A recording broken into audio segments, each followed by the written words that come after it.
Benevento, Italy, a city steeped in Roman history and medieval charm, bore a reputation far more sinister than its picturesque facade suggested. It was the city of witches, a place where folklore whispered of powerful Streghe witches who gathered under the ancient walnut tree, their rituals reaching back to pagan times. For Dr. Isabella Rossi, a skeptical cultural anthropologist and folklorist, this Halloween was an academic goldmine. She was here to document the modern remnants of Benevento's witch lore, hoping to trace its historical evolution from ancient cults to contemporary superstitions, thereby proving its roots in social anxieties rather than genuine magic. Her objective, to observe a rumored reenacted witch gathering on Halloween night. Convinced it would be nothing more than theatrical performance, Isabella, whose intellect was as sharp as her skepticism, had meticulously researched Benevento's dark past. She knew the legends of the Janara, the traditional witches, and their supposed gatherings under the tree of Benevento. She believed these tales were merely exaggerated accounts of traditional herb women and midwives persecuted by the church. Her team consisted of two equally pragmatic research assistants, Marco and Sophia, who shared her academic rigor. Yet even they admitted to an unsettling energy that permeated the city, a subtle hum beneath the ancient stones, especially as October deepened. The air was thick with the scent of old stone, damp earth, and an undeniable undercurrent of something wild, almost feral. A scent she vaguely recognized from old pagan texts. They arrived at Benevento on the evening of October 31st. The sky, a dramatic canvas of deep blues and ominous oranges as the sun set behind the ancient Arch of Trajan. The city, with its narrow alleyways and crumbling Roman ruins, felt alive with a peculiar electric tension. A scattering of carved pumpkins, their glowing orange faces casting dancing shadows, adorned the doorways of local shops and homes. A festive gesture, but their light seemed to pulse with an unnatural intensity in the deepening twilight. Their designated observation point was a discreet spot overlooking the rumored site of the tree of Benevento, an ancient, gnarled oak, the original walnut tree long gone, on the outskirts of the city. This area was the epicenter of Benevento's witch claims, famously associated with strange lights, unearthly chants, and inexplicable phenomena. Isabella meticulously set up her specialized equipment, parabolic microphones, infrared cameras, and atmospheric pressure gauges, hoping to capture any mundane explanations for the alleged supernatural activity. A single, battery-operated jack-o'-lantern, its orange LED flickering steadily, sat on a nearby stone wall, a practical light source among the sophisticated gadgets, and a small ironic nod to the occasion. Hours passed. The initial data was frustratingly inconclusive. Microphones picked up nothing but the rustle of leaves and distant city noises. Infrared cameras registered only the natural dissipation of heat from the earth, and atmospheric pressure remained stable. Isabella, her voice calm and analytical, began her video log. As expected, she stated, adjusting her night vision goggles. The purported witch-gathering site presents no evidence of unusual activity. The legends of Benevento, in all likelihood, are fascinating folklore, but ultimately human constructs. But as the clock's ancient chimes echoed midnight, marking the shift to All Hallows Day, a profound and undeniable shift occurred. The air around them grew heavy, thick with a pungent scent of wild herbs, ozone, and something else, a sweet, intoxicating aroma like ancient wine and fresh blood. The single jack-o'-lantern's LED light flickered wildly, then pulsed with an unnervingly bright, almost malevolent orange. The temperature dropped sharply, causing visible condensation in the chilly air, and the ground beneath them began to vibrate with a deep, rhythmic thrum. Then, from the ancient oak tree, a low, guttural chanting began. It wasn't human. It was a resonant, primal sound, echoing from the very heart of the earth, growing in intensity, filling the night with a terrifying power. The tree's gnarled branches impossibly began to twist and writhe. From the shadows beneath the tree, figures began to emerge. They were not costumed revelers. They were women, ancient and powerful, clad in dark flowing robes, their faces painted with primal symbols. Their eyes, glowing with an intense pulsating orange light, fixed on Isabella. They held no broomsticks or pointed hats, but their presence radiated an undeniable, raw, magical power. These were not theatrical performers. These were the Streghe of Benevento, and their ancient pact was alive. Isabella's scientific mind reeled. This was beyond explanation. This was genuine magic, terrifyingly, impossibly real. Who are you? She stammered, clutching her recording device. The leader of the coven, an ancient woman with eyes that burned like embers, stepped forward. Her voice, though a whisper, resonated with power, seeming to emanate from the very earth itself. We are the daughters of the earth, the guardians of the ancient pact, the Streghe of Benevento. And you, Doctoressa, you disturb our sacred night, our Samhain. The coven leader pointed a gnarled finger at Isabella's chest. You came here seeking answers, yet you deny the very power that shaped this land. Tonight, on the eve of Samhain, the ancient pact demands renewal. A bond of blood, a testament of belief, or a forfeiture of spirit. She then spoke of the true nature of their pact, not just for power, but for protection, to maintain the delicate balance between the human and spiritual worlds, protecting Benevento from encroaching dark forces, but at a terrible price. The ritual required not just offerings, but a pure, untainted spirit on Halloween, one whose skepticism, when broken, would become the ultimate catalyst for their power. Isabella's presence, her intellectual dismissal of their power, made her the perfect, if unwilling, candidate.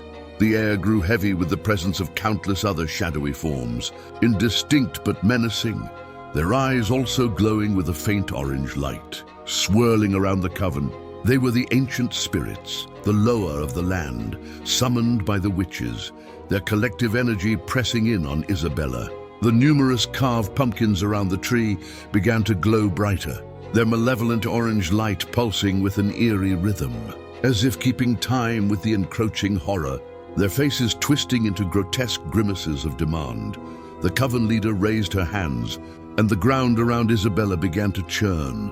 Thorny vines, seemingly alive, erupted from the earth, wrapping around her ankles, pulling her closer to the ancient oak. The whispers intensified, a cacophony of ancient chants and guttural sounds filling her mind. Join us, become one, become ours, Isabella screamed, a raw, primal sound as the vines tightened their grip. Her academic curiosity had led her into a trap, a ritual for which she was the unwitting sacrifice. What? What do you want? She gasped, her voice filled with genuine terror. The coven leader's glowing orange eyes narrowed.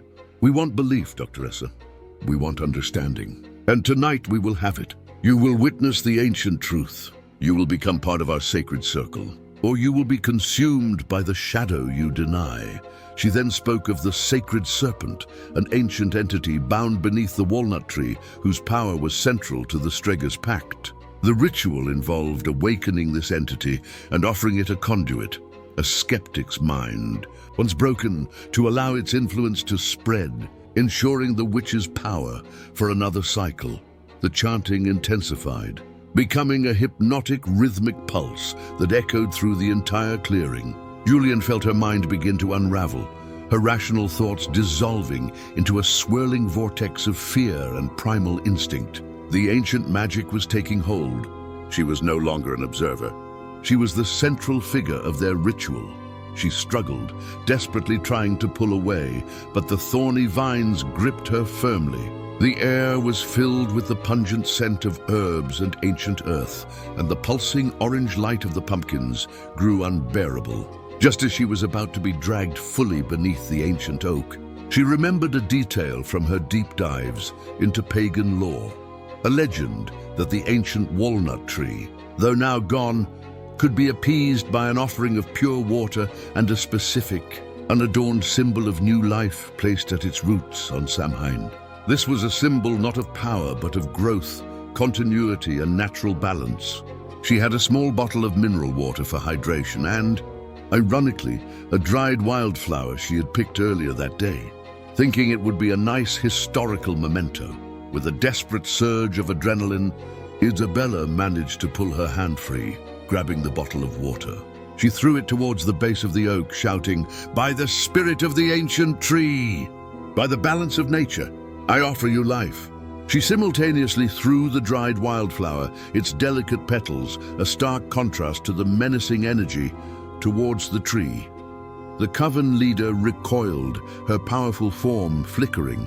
The water, a symbol of purity and natural flow, momentarily disrupted her spell. The wildflower, an offering of simple, uncorrupted life, caused a blinding flash of golden light from the base of the tree. The thorny vines gripping Isabella's ankles loosened. She scrambled backwards, away from the tree, desperately seeking an escape. The fog, momentarily dispersed by the flash of light, began to swirl again, but the oppressive feeling was lessened. The chants grew fainter, less focused. The coven leader, her form still flickering, fixed her glowing eyes on her. "You invoke the old ways, unbeliever? A desperate move. I invoke the true nature," Isabella cried, her voice regaining some strength. "The balance! You seek to control, but true power is in harmony. You may be strong, but you are not the only force that binds this land." She remembered another piece of folklore, that on Samhain, the ancient spirits of nature, if honored correctly, could override the influence of even the most powerful human-led rituals. Her simple acts of respect for the land, not for the cult's power, had resonated with something deeper. She snatched her own humble jack-o'-lantern from the stone wall.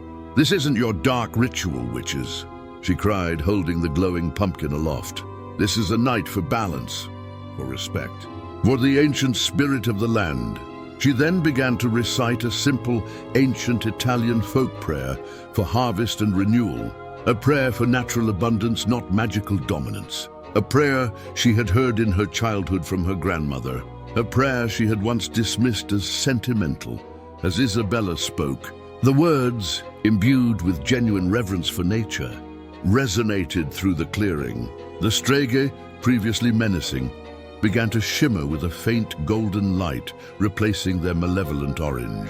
Their glowing eyes, though still intense, now held a glimmer of understanding, then a profound, ancient weariness. They were no longer raging.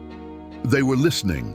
They were finally being reminded of their original purpose, to protect the balance, not to dominate. The coven leader roared, a sound of pure frustration and fading power. Her glowing orange eyes flickered violently, then dimmed.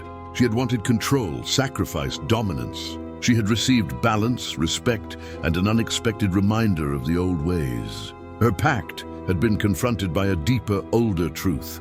The ancient oak tree, which had been writhing, slowly grew still. From its base, the faint golden light intensified, rising and engulfing the entire coven. One by one, the Streghe, now glowing with a gentle golden light, bowed their heads in silent acceptance. They dissolved into shimmering golden particles that drifted upwards, through the branches of the ancient oak, towards the Halloween sky, finding their eternal rest. The oppressive cold vanished, replaced by a subtle, almost comforting warmth. The EMF detectors fell silent, the atmosphere returned to normal.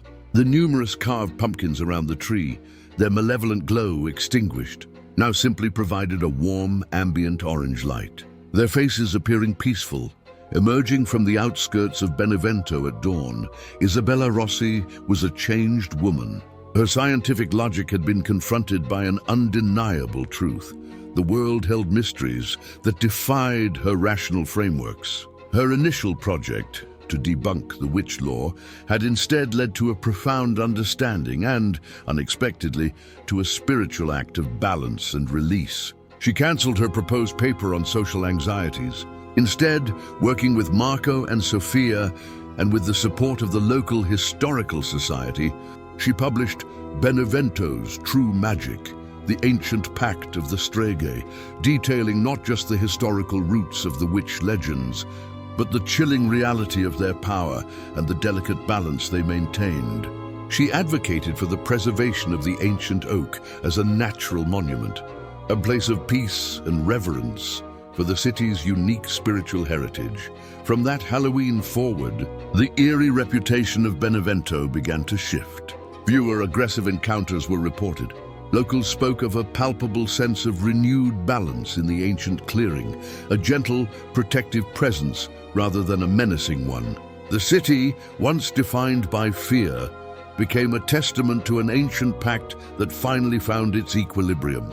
And Dr. Isabella Rossi, the once skeptical cultural anthropologist, became an unlikely guardian of its spiritual history, ensuring that on every Halloween, the powerful tale of the witches of Benevento was remembered, not as a mere superstition, but as a profound narrative of enduring magic and, finally, a hard-won harmony. The jack-o'-lanterns in Benevento now burned with a gentle, consistent orange glow, symbols of both Halloween's magic and an ancient power at peace.